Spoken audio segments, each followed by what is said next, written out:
qu'est-ce qu'une communauté?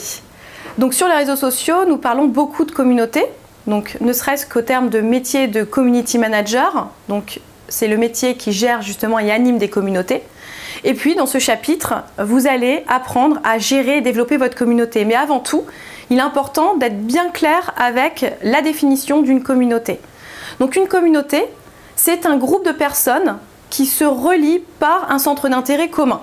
Donc ces personnes, ces individus se retrouvent sur les réseaux sociaux et ils communiquent, ils échangent autour de ces centres d'intérêt ou de ces points de vue, de passion, de métier, d'expertise, etc. Et on les retrouve notamment surtout dans les groupes. Alors, je vais vous détailler 5 grandes catégories de communautés. Donc vous avez la première catégorie, c'est une catégorie de communautés d'intérêt. Donc là, les gens se retrouvent autour de passion, de sport par exemple, d'un produit. Vous avez d'exemples des communautés, des groupes, on va prendre l'exemple des groupes Facebook, vous avez beaucoup de groupes Facebook sur recherche un appartement à louer, colocation Paris, logement à vendre à Lyon, à Bordeaux, etc. Donc vous avez vraiment des communautés par rapport à ces objectifs, ces centres d'intérêt. Et puis beaucoup aussi autour du troc, de la vente en ligne, des biens de seconde consommation, et puis donc, tout ce qui tourne autour de la mode.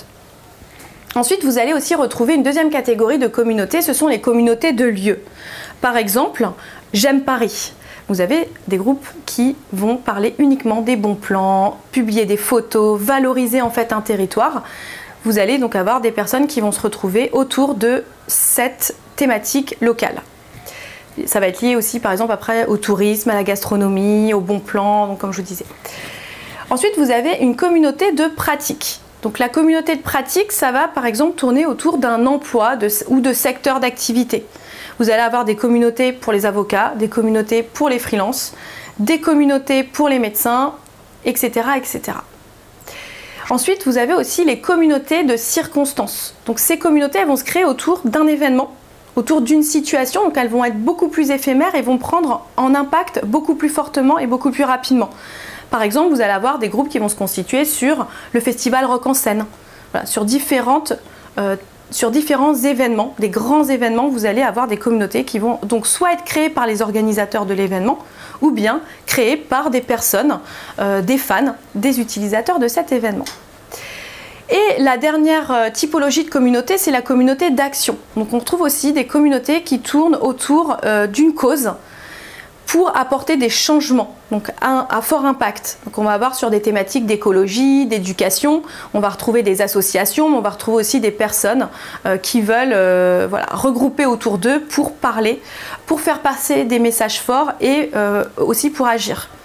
Donc voilà, ces 5 communautés, ces 5 types de communautés, c'est important de pouvoir les identifier déjà par typologie parce que je vous conseillerais déjà d'identifier dans un premier temps toutes les communautés qui pourront toucher de près ou de moins près vos objectifs par rapport à vos objectifs, par rapport à votre secteur d'activité, par rapport à vos intérêts. Et ensuite, l'idéal, une fois que vous aurez rejoint ces communautés, vous aurez commencé à échanger, vous allez pouvoir aussi partager un petit peu autour de votre activité, autour de vos objectifs. Et ensuite, l'idéal, ça serait quand même de créer votre propre communauté.